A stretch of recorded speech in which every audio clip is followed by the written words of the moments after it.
Assalamualaikum warahmatullahi wabarakatuh. Nah, halo teman-teman, perkenalkan nama saya Mikhail Abdullah dari Fakultas Ekonomi Bisnis, Program Studi Manajemen dengan NIM 200313022. Pada kesempatan kali ini, di sini saya akan menyampaikan atau sedikit membahas mengenai kondisi makroekonomi Indonesia di era pandemi COVID-19.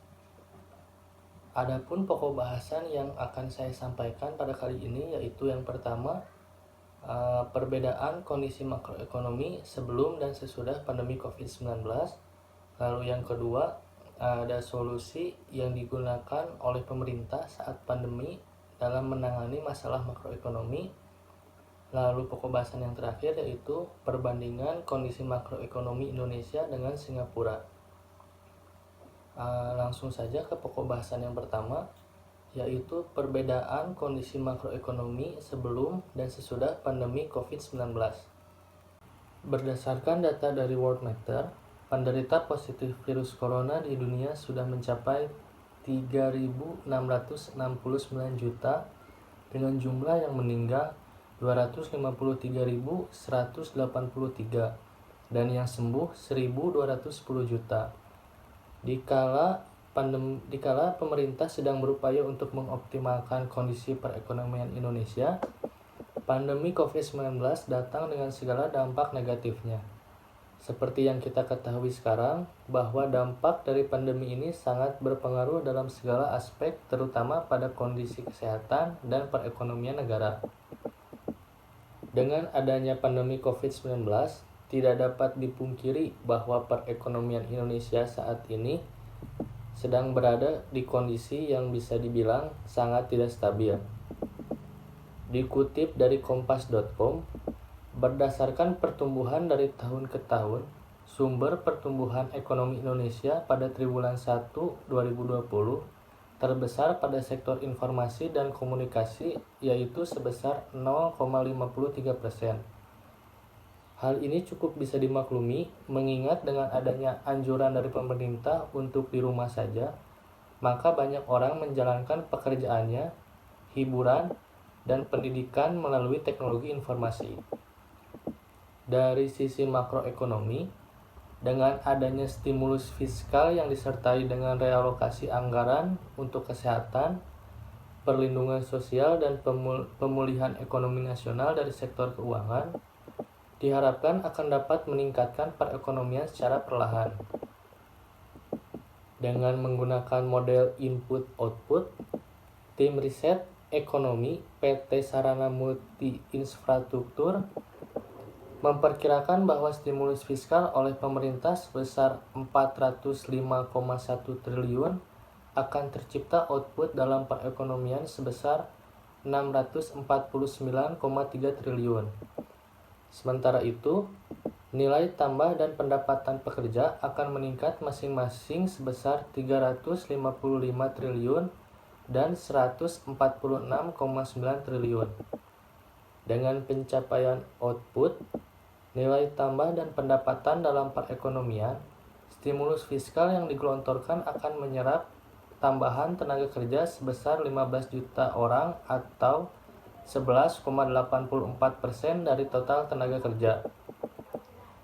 Stimulus fiskal ini diharapkan dapat memberi kontribusi terhadap pertumbuhan ekonomi Indonesia di tahun 2020 sebesar 3,24%.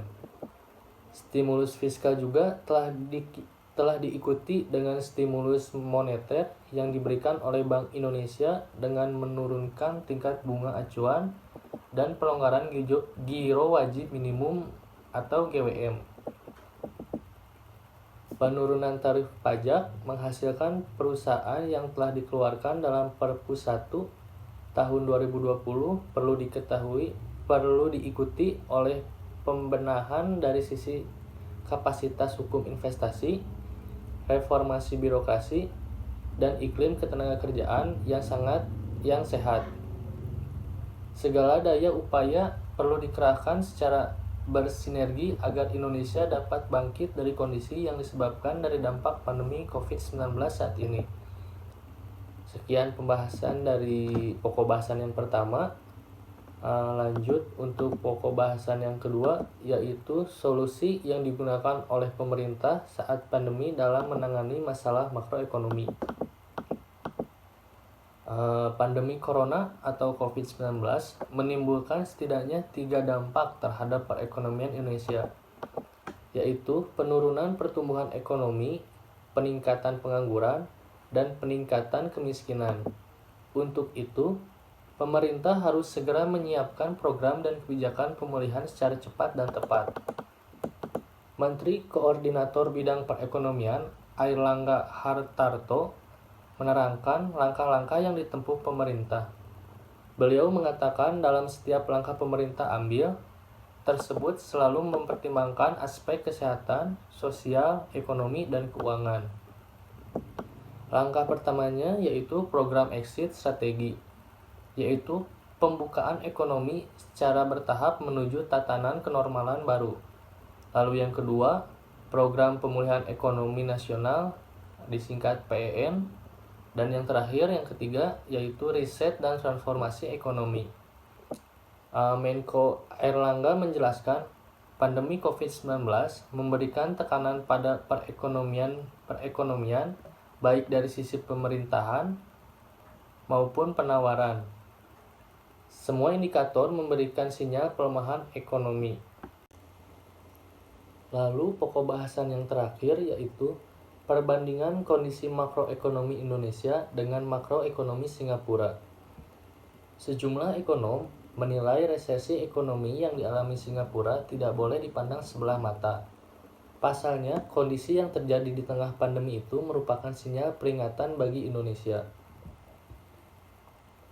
Singapura jatuh ke ujung resesi ekonomi setelah 2 kuartal berturut-turut perekonomiannya tumbuh minus.